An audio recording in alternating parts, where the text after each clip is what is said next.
বাবা ডাকতে চাই। ABM সোহেল রশিদ। আচ্ছা বলবে আমায় বাবা ডাকতে কেমন লাগে? যখন চিৎকার করে ডাকি বুকটা আমার কেমন করে কাঁদে। পৃথিবীর সব তানপুরা একসাথে বাজে, এমন ঝোড়ো সুর কখনো শুনিনি আগে। কেমন করে ডাকতে হয় শিখিয়ে দেবে? সেই যে কবে ৭১-এর আগে ডেকেছিলাম, মনে কি আছে? বয়স আমার ৪ কি ৫। রাজারবাগের উল্টা দিকে শান্তিবাগের বাসা থেকে স্বাধীনতা আনবে বলে বাবা আমার গেল চলে। মনে পড়ে ২৬ মার্চের কালো রাতে বৃষ্টির মতো দিনগুলি। একটা লাল সবুজ হলুদ রঙা পতাকা নির্জন রাতে উড়ছিল একা। শুধু এই অপরাধে আম গাছটা ঝাঁঝরা হয়ে গেছে। কত মানুষ হয়েছে শহীদ, পুলিশ ব্যারাকে কতজন হয়েছে হত্যা। তা কি আমার মনে আছে? কচি আমগুলো মিশে গেছে পতাকার সবুজে।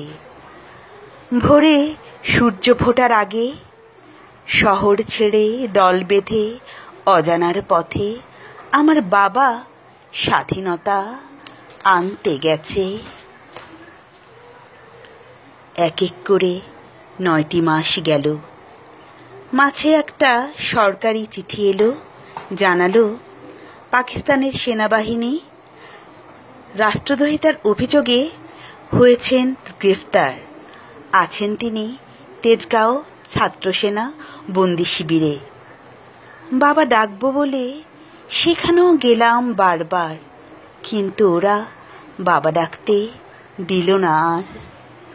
বাবা ডাকার তারিখ পড়ল ১৬ই ডিসেম্বর ৭১।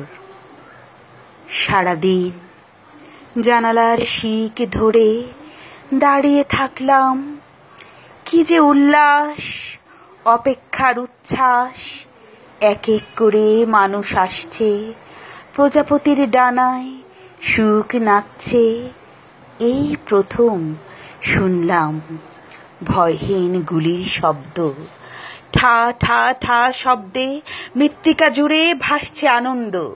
বিজয়ের পতাকা হাতে সবাই এলো। পাশের বাড়ির চাচা এলো, খালাতো ভাই আবু সাইদ এলো। যাদের ডাকে যুদ্ধ তারাও ফিরে এলো, কিন্তু না, বাবা এলো না। সেই থেকে শুরু। এখনো দাঁড়াই অপেক্ষা জানালায়। বাবা আসছে চুপি চুপি। মার্চ এলে খুঁজি, ডিসেম্বর এলে খুঁজি, স্মারক ডাক টিকিটে, স্মৃতিসৌধে, বধ্যভূমিতে। খুঁজে পাই বাংলা একাডেমির স্মৃতি ৭১ বইটির পাতা উল্টাই, আর বাবার রক্তে বানানো লাল সবুজের পতাকা উড়াই।